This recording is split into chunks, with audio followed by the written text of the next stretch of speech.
I already reviewed the first of the Christopher Nolan Batman movies. I figure it's time that I review what most people consider to be the best of his entire trilogy. So here we go.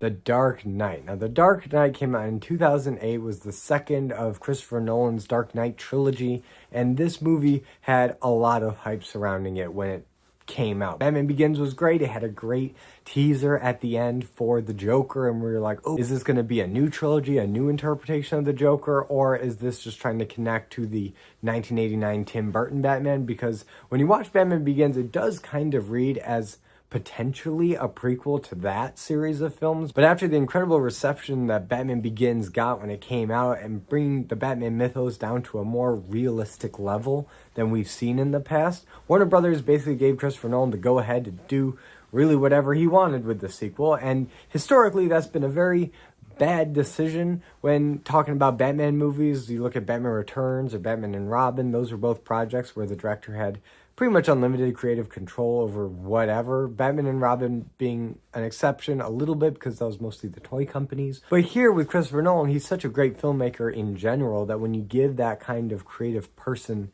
control of the film, we get what may be the best Batman movie ever made. And this is definitely a contender. Now, Batman 1989 is also a contender. Batman Mask of the Phantasm is another really good Batman movie. And I definitely put this movie up there. It may technically be the best made from a film perspective, but there are some things about it that watching it again, I do have my little nerd nitpicks to complain about. But ultimately, this is a fantastic movie. It's a great follow-up to what we got in Batman Begins. This is clearly in the same universe. It picks up right where we left off with the first movie. Batman still has that same bat suit that we saw in Batman Begins, but the suit that Batman wears through the majority of this movie is an upgraded suit that he got from Lucius Fox, once again played by Morgan Freeman, and Morgan Freeman brings the same amount of chemistry and charisma that he brought in Batman Begins. It was great to see him back. Christian Bale also is phenomenal, which of course he'd be phenomenal in this. He was great in Batman Begins. And here we don't see as much of his Bruce Wayne persona or the different personas that he had in Batman Begins. Here it's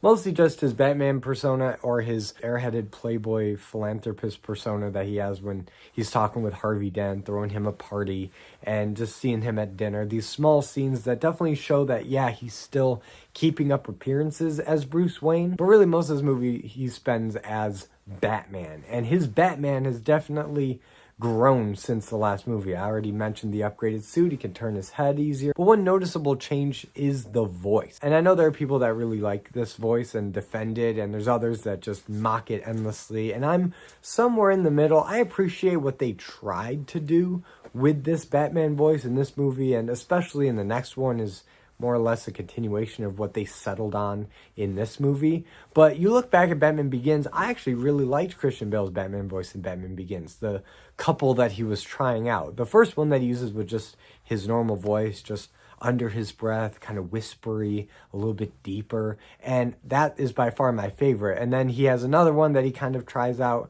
a little bit when he first puts on the full suit, and it's also clearly his normal Christian Bale voice, just brought down a register and a little bit more intense and threatening. But for some reason, towards the end of that movie and all the time in this movie and all the time in the next movie, they've really settled on this obnoxious voice for Batman. And I can understand why they chose this voice, because he needs to disguise his voice somehow, and they want him to come across as threatening and predatory to scare the criminals. And when he's trying to be threatening, it does work most of the time. But when he's talking to Gordon, Harvey, Rachel, or even Gordon's family towards the end of this movie, there's moments when if he had just reined it in a little bit more, I feel like it would have played better in those scenes. But all in all, not a lot of complaints from Christian Bale in this movie. He's phenomenal. He's probably the closest thing to a definitive live action Batman that we've gotten. I know a lot of people swear by Michael Keaton, and I love him, but Christian Bale really is the closest thing to a full package Batman that we've gotten. He got 3 movies to really show off his chops as Batman, which is more than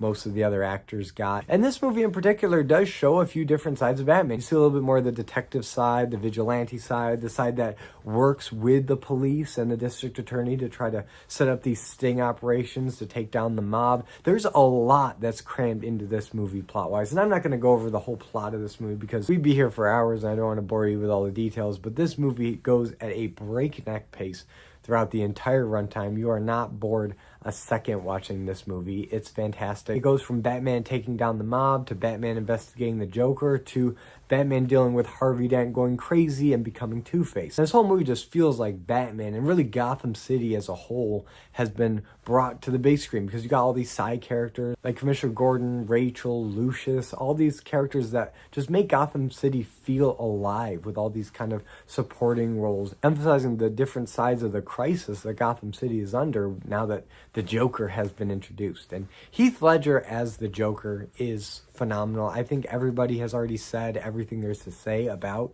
Heath Ledger's performance as the Joker. It's legendary. It's funny. It's horrifying. Whenever you see the Joker doing these hostage videos on this little camcorder, it's some of the most harrowing moments that you've ever seen out of the Joker, probably ever. Whenever those videos end, you can hear a pin drop because of just the sheer terror that Heath Ledger brings to this performance. He feels like this crazy clown terrorist that could kill anybody at a whim, that you have no idea what he's going to do next, what his next scheme is. And he says he's not a man with a plan, but he is clearly planning every step of the way. He's got plans upon plans, and his whole motivation is anarchy. It's to bring Gotham City to its knees, to upset the established order, because when the chips are down, there's no difference between people like the Joker and people like Harvey Dent, you know, the upstanding citizens of Gotham. And he uses Harvey Dent as Exhibit A for his whole master plan. And the way the Joker and Harvey Dent work off of each other in this movie is surprising and amazing, because you wouldn't really think about the Joker working with Two-Face or the Joker being instrumental in the creation of Two-Face. That's not really how it goes down in the comics, but the Joker is just kind of mad dog, chaotic energy being instrumental to bring someone like Two-Face, who was the best of us. He was an upstanding district attorney trying to take down the mob, bring him down to the level of crazy that we know Two-Face to be from the comics. Feels about as natural a scheme as anything else in this movie, and when you see that turn of Two-Face, it is incredibly well done. Aaron Eckhart as Harvey Dent does an incredible job at making you believe that Harvey Dent really is a good guy at heart, that he's trying to do the right thing. But early on in this movie, you do start to see the cracks form a little bit in his personality. Like when Rachel gets kidnapped, you can start to see that dark side of Harvey take center stage. You can see that that's definitely where he could go. And Batman warns him about that. He says, nobody can see this side of you. If anybody saw this, all the good work that you've done will be undone, and that only foreshadows the tragedy that comes later. After he gets half of his face blown off, he goes crazy, starts killing a bunch of people, trying to avenge the death of Rachel in a very twisted, Two-Face kind of way, flipping the coin, doing 50-50 chances. It all feels Two-Face, but like everything else in this movie, it's all scaled back, brought down to a more realistic level, where this movie clearly has a lot of comic book influence, and it does get pretty comic booky at some parts with the schemes of the Joker and all that. But really, this movie has an air of realism to it, because this is a crime drama more than a comic book movie. If you look at tone and characterization, every character is fleshed out. You know about their flaws, their hang-ups, their virtues, and everybody's in this kind of morally gray zone where nobody is 100% clean. And it just makes Gotham City feel like the Gotham City of the comics, where nobody's a good person. It's just this immoral wasteland of a city. You don't know who to trust. And Batman's trying to be this example. He's trying to inspire people to do the right thing. And he does that by dressing up as a creature of the night, a bat, a vampire, a vigilante, whatever label you want to put on Batman. It's not exactly heroic. It's not exactly Superman, this shining beacon of tomorrow. No, this is Batman. It's Gotham City. It's a very different atmosphere. And this movie knows how to work that in a much more grounded way than something like Batman and Robin, or even Batman 1989. That was also a cesspool of a city, but that had a much more graphic comic book flair. But here it's much more grounded in realism. Here Batman's suit is armored, it's tactical, you can see how all the gadgets work, there's not a lot of mystery around him. The Joker doesn't have a bleached face from a bunch of chemicals. Here it's clearly face paint and makeup that he applies himself. It's runny, it's not cleanly applied, it's as chaotic on the outside as it is inside his brain, I can only imagine. And following up, Batman Begins, which basically did the exact same thing, makes a lot of sense, because you want them to stay that more grounded course, while at the same time improving characterization, improving the story, introducing new villains from the Batman mythos.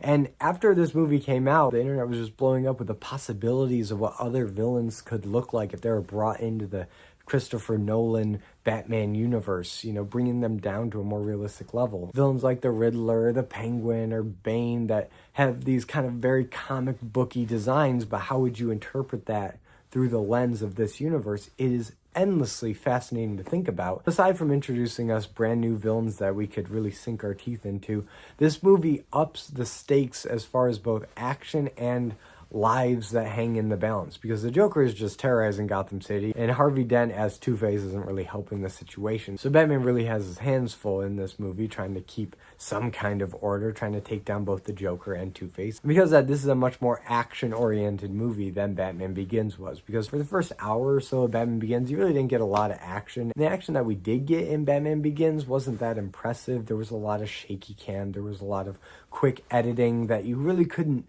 see what was going on. You just kind of got the overall impression. I think a lot of that's because Christopher Nolan wasn't that experienced in the action department at that point, but he clearly learned from his mistakes when The Dark Knight rolls around, because this is some of the best action he's ever done. The set pieces are memorable, the stunts are great. That truck flip in the middle of the movie looks as good today as it did back in 2008. And even the hand-to-hand fight scenes look a lot cleaner too, because the shaky cam isn't really there as much. It's still got some quick edits, because I'm sure that suit is not the easiest thing to shoot when it comes to action, but they still managed to make it work with some really creative camera angles, some quick editing. But you definitely feel like the camera is more framed up in this movie and confident in showing what it wants to show than in the last one, where it felt like maybe they were trying to hide some things. And with that, there's so many other things that this movie just steps up from Batman Begins. Like I already said, the villains are great. The personality of Batman is great. The fact that he's really put to the test in this movie in a way that we haven't really seen in a Batman movie up until this point. He has no idea how to deal with this Joker. It's a new class of criminal than he's used to. At this point in his career, he's really only dealt with mafia types, so this killing for the sake of the fun of it is completely foreign to him. And you can tell he's really struggling with this new breed of insanity that's hitting Gotham in the form of the Joker. And while there are some small nitpicks that I do have with this movie, like Batman's voice, like the fact that there's a lot of conveniences in the writing of this movie when it comes to the Joker's plans. Like, how did he know there was going to be a gap in that train of school buses when he was pulling out of the bank? And how did he know how to set the charges where he was when he was halfway across Gotham City at that point? There are things that you can question, but ultimately it doesn't hinder my enjoyment of this movie one bit. I just sit back, I watch Batman act like Batman, I watch the Joker act like the Joker. Gordon, Two-Face, Lucius Fox all feel like they were plucked right from the comics, but given that more realistic Christopher Nolan makeover that he's known for now, and it just all works for me. This is a fantastic Batman movie, one of the best, if not the best Batman movie ever made. But now I turn over to you guys. What do you think about The Dark Knight? Is it the best Batman movie? Do you have one that you like better? Personally, I love Batman Mask of the Phantasm. That will be forever my favorite Batman movie. But whatever you think, let me know in the comments. And if you like this video, be sure to give it a like and subscribe for more content, and hit the notification bell to be notified every time I upload a video. And as always, I'm Colby. This is my Nerdy Talk, and I'll see you in the next video.